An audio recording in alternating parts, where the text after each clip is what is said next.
One of the real perils of conspiracy theories is they distract people from the very real abuses that are happening all around us. Conspiracy theories have circulated around the U.S. for centuries, from the Freemasons and the Illuminati to Area 51 and 9/11. But over the past decade or two, they seem to have seeped into the mainstream consciousness like never before. This is The Backdrop, a UC Davis podcast exploring the world of ideas. I'm Satirius Johnson. Where do conspiracy theories come from? Are they actually more prevalent today? What are they doing to our democracy, and how can we avoid falling prey to them? Kathryn Olmsted studies the impact of conspiracy theories on American society and politics. She's a professor of history at UC Davis and author of the book Real Enemies, Conspiracy Theories and American Democracy, World War I to 9/11. She's also written 2 previous books on secrecy in the U.S. government. Welcome to The Backdrop, Kathryn. Thank you for having me. So before we get into it, can you define for us what a conspiracy theory is? Are there certain elements that need to be present for it to be a conspiracy theory? Yes, so there's a legal definition for conspiracy, and that is that 2 or more people get together in secret to do something illegal. So you have to have all of those elements. It has to be, you can't have a conspiracy of 1. It's going to be at least 2 people. They need to do it in secret, and the impact needs to be negative in some way, that it's illegal or abusive. And then a conspiracy theory is the belief that a conspiracy has occurred without proof. So you can have a conspiracy theory that turns out to be true. It could be that the proof just hasn't surfaced yet. But many times, of course, the conspiracy theories are not true. Right. And that's what makes them so insidious, because people can turn around and say, this is actually happening, but we just don't have the evidence yet. So you can't really reason with someone who thinks like that. Right. And even worse is when you have evidence that it did not occur and they say, well, that evidence was faked. Right. So what makes a good or effective conspiracy theory? Are there certain attributes that can give a theory traction, or is it really more that people are more susceptible to them under certain conditions in society? Well, certainly they seem to be more prevalent at times of societal stress, particularly when there's some sort of external crisis. So there were, for example, conspiracy theories about the Pearl Harbor attacks, about the John Kennedy assassination, about the 9/11 attacks. Whenever there's, a massive societal crisis, there are some people who then look to conspiracy theories to explain it.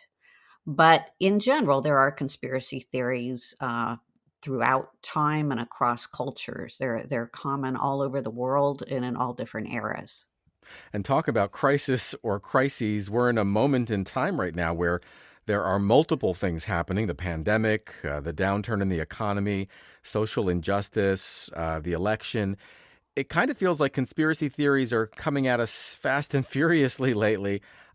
How did we get from having the occasional conspiracy theory like about Area 51 or the assassination of JFK to theories that make people question everything: our institutions, our electoral system, our news outlets? How have we gotten here? Well, I think there's a couple of things at play here. First of all, since the 1960s, there have been revelations of real government conspiracies like Watergate, like Iran-Contra, like the CIA assassination plots against Fidel Castro, like CIA drug testing programs, like the FBI's surveillance of Martin Luther King.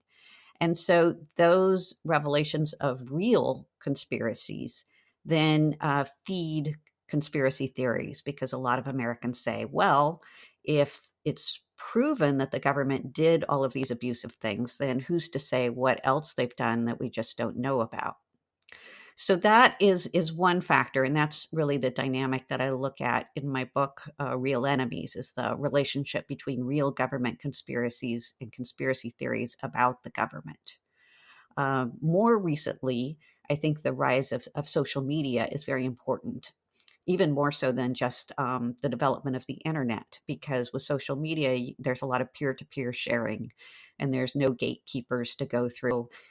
Anything that you see on your Facebook feed can seem as authoritative as something you read in the New York Times.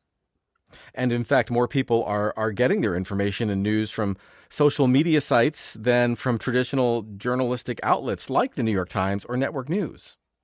Right, exactly. And there's no system of fact checking or peer review.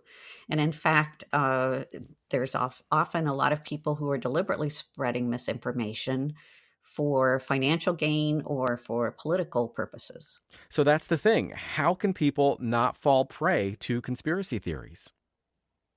Well, I think on an individual level, you have to make the effort to check these theories that you hear from friends or on the internet. So there are fact checking websites like PolitiFact and Fact Check and Snopes that you can go to and put in the rumor that you've heard, and instantly it will show you. They have teams of reporters who are constantly looking into these conspiracy theories, and they have stories that will tell you exactly where this theory came from and what about it is true and what about it is untrue.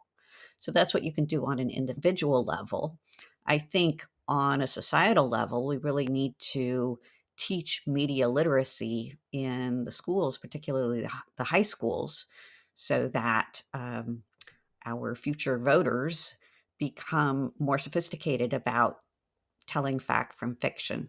Well, today there are groups like QAnon, which proliferate some really bizarre and outrageous conspiracy theories. And even if they're legitimately disproven, some people still believe them. I feel like confirmation bias must play a role in that, where people are just blind to any information that doesn't jibe with their worldview or beliefs.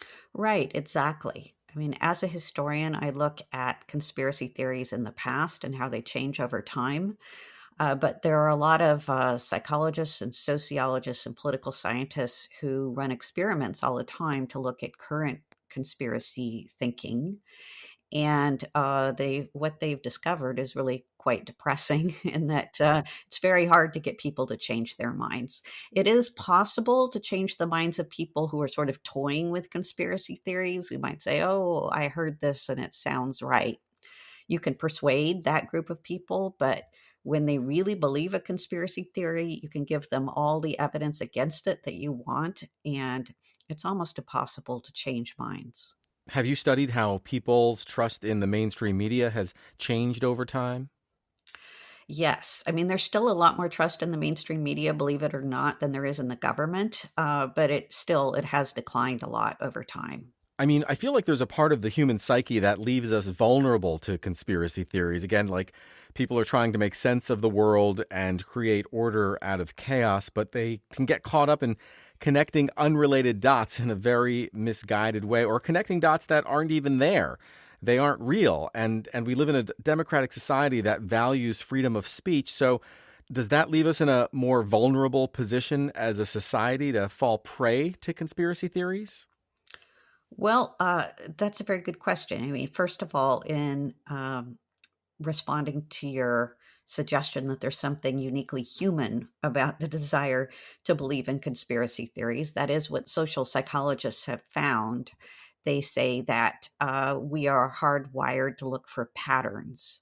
And so conspiracy theories thus appeal to people on a visceral level where we want things to make sense.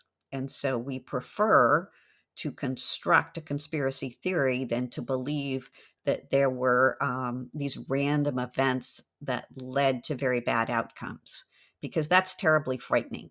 You know, you prefer order to chaos, even if the particular order that you're looking for means that there is this evil group of people in charge. At least somebody's in charge. Right.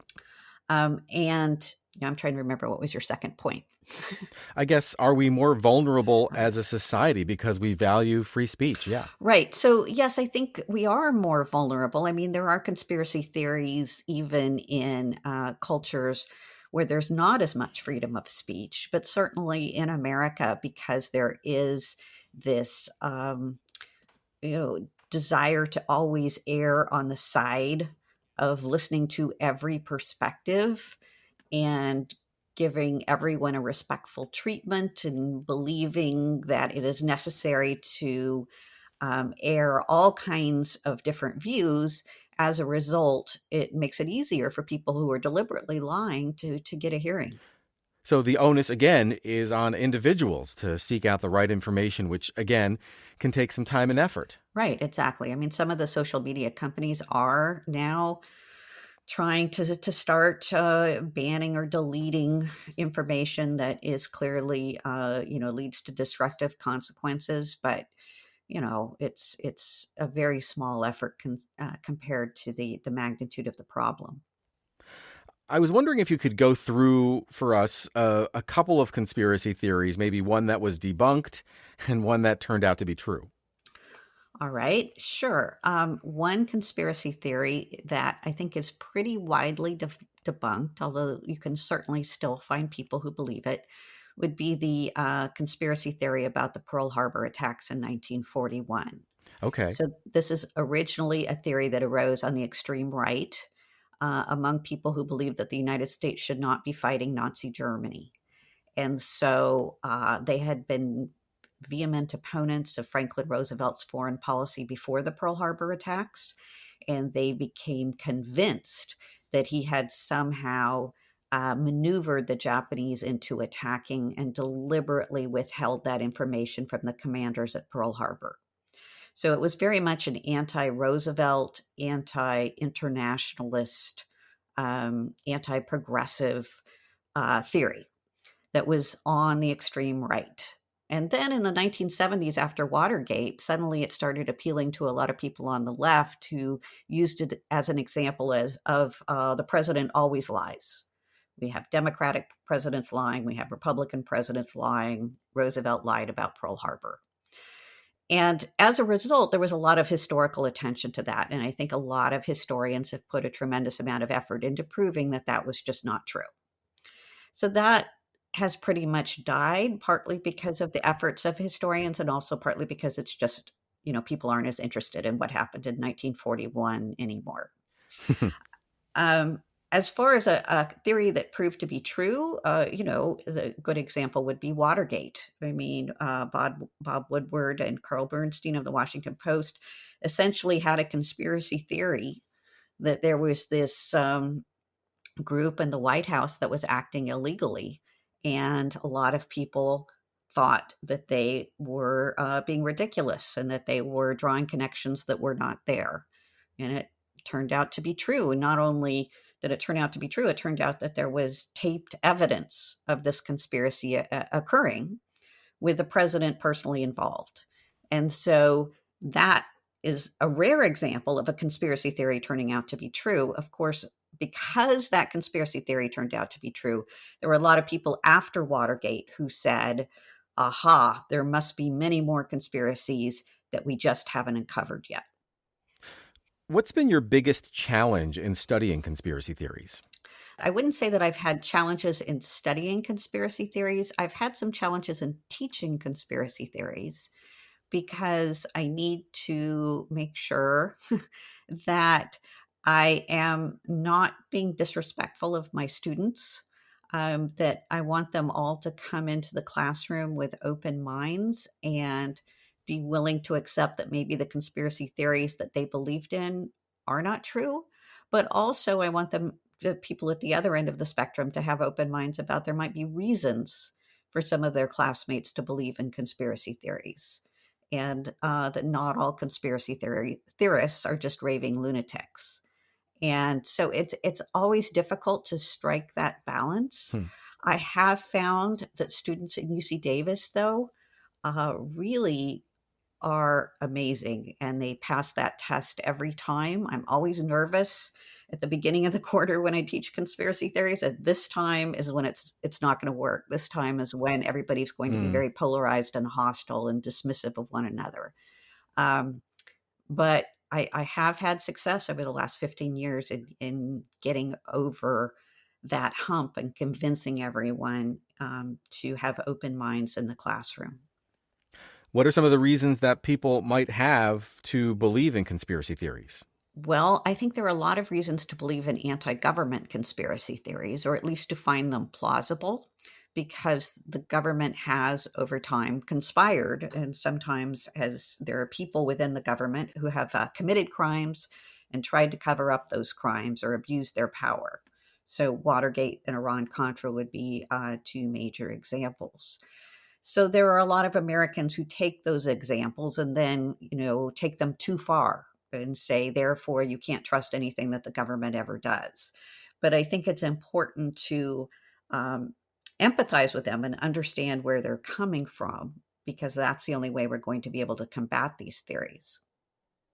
I kind of feel like a lot of people are losing hope in society just because it seems like we're being bombarded with conspiracy theory after conspiracy theory and lie after lie. As you've studied conspiracy theories over the last century, is there hope that these things will always be debunked and that a sizable part of society won't be swayed by them? I mean, is there hope? Well, if I didn't have hope, I wouldn't study this anymore. It would be way too depressing if I thought things are just going to get worse. I do have hope. It does take a lot of energy, though, and because we all need to make the effort to sort of search out what is the true information and what is the misinformation. How did you become interested in conspiracy theories?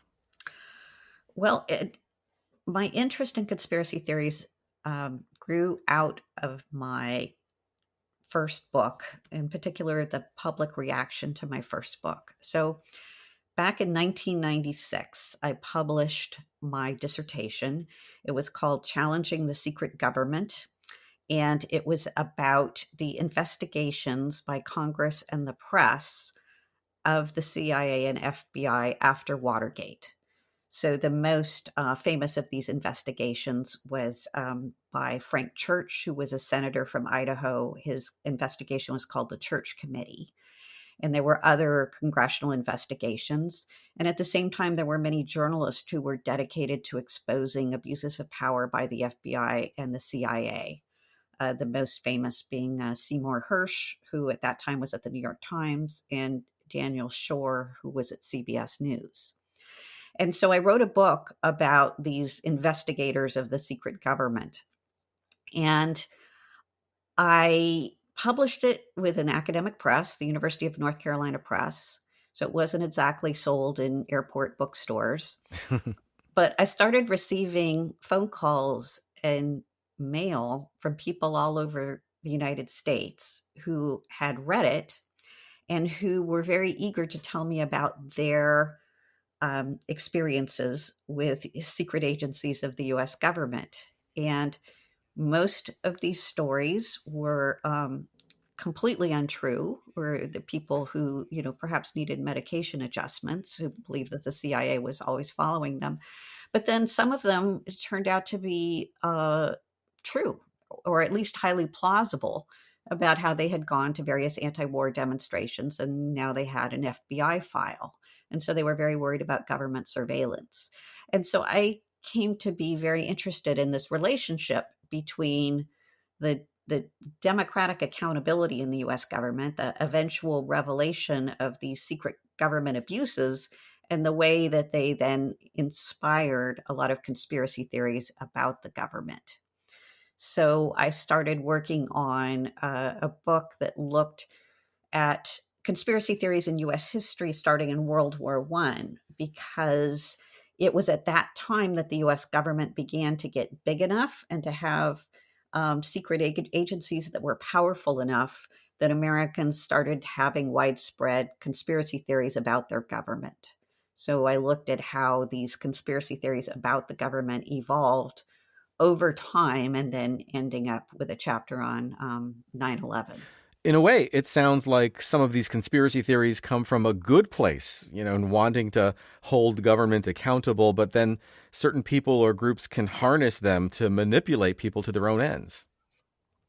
Well, sometimes you will have a public official who finds it beneficial to spread these conspiracy theories. So, Senator Joe McCarthy in the 1950s would be a good example of this. He charged that communists had infiltrated the Truman administration because this benefited him politically and it benefited his party. And he didn't find any communist spies personally at all, but he got a lot of fame or notoriety at the time by alleging these conspiracy theories. At present, we have a president who spreads these conspiracy theories in a very instrumental way, I believe, in ways that he thinks will benefit him politically.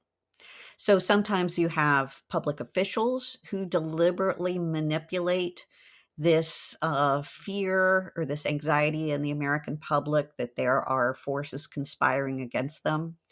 Also, sometimes there are people who have financial gain in spreading conspiracy theories, like Alex Jones on his website, InfoWars, can sell you lots of supplements. He can earn a lot of money by spreading these conspiracy theories. So when you have these individual actors who see benefits for themselves in spreading conspiracy theories, then you get, of course,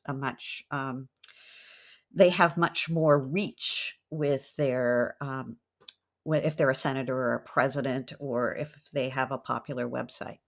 And that's the thing. I mean, with the internet and social media, almost anyone can have a platform that reaches billions of people. So it can gain traction and even end up in mainstream media, which can then seem to validate totally outlandish ideas. Right. So it is much easier now to spread these theories. I mean, I start out with my book with World War One, when there was a group of Americans who were convinced there was a capitalist conspiracy to get the United States into World War One, and they wrote up their concerns in a leaflet, and they had a hand cranked printing press, and they published these leaflets, and then they went to Manhattan. They stood on top of a building and they dropped these leaflets on people's heads. That was their distribution method. So obviously now it's much easier. You can get your own YouTube channel or whatever and spread your theories instantly. Well, at least now some of the social media companies like Facebook and Twitter are beginning to deal with this, as you mentioned earlier. I mean, Twitter is posting warning labels on some misleading tweets, and Facebook is removing some questionable posts. But again, the onus is on individual people and the sources of information they rely on, right? That's definitely true. And it's also true that there are more sources of misinformation out there. So it's a lot easier to find these alternative facts. And and I put that in quotation marks, of course. Right. What I find a lot with my students too is that some of them can take pride in searching out alternative sources of information because they feel somehow that this is more legitimate.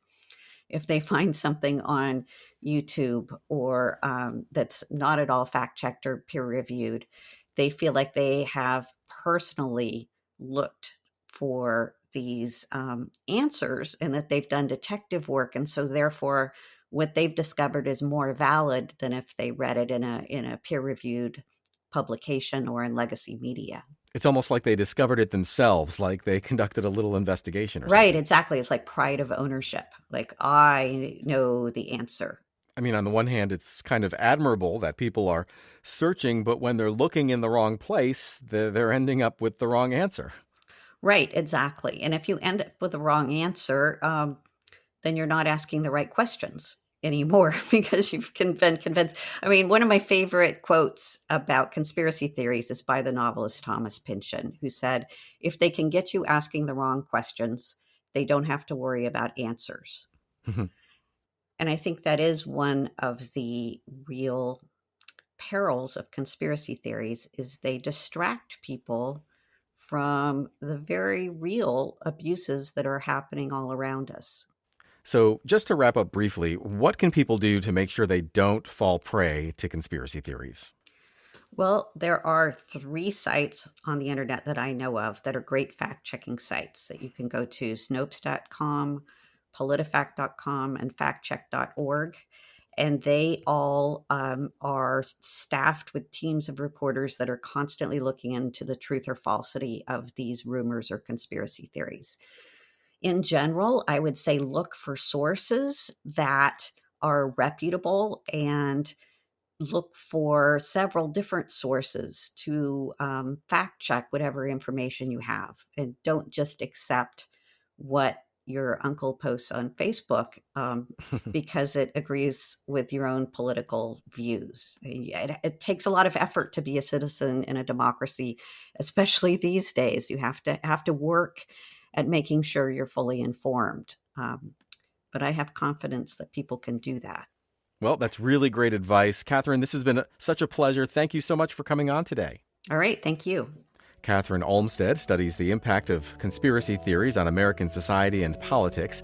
She's a professor of history at UC Davis and author of the book Real Enemies: Conspiracy Theories and American Democracy, World War I to 9/11. Find out more about Kathryn Olmsted's research on our website, ucdavis.edu/the-backdrop-podcast. You can listen and subscribe to The Backdrop on Apple Podcasts or wherever you get your podcasts. I'm Satirius Johnson, and this is The Backdrop, a UC Davis podcast exploring the world of ideas.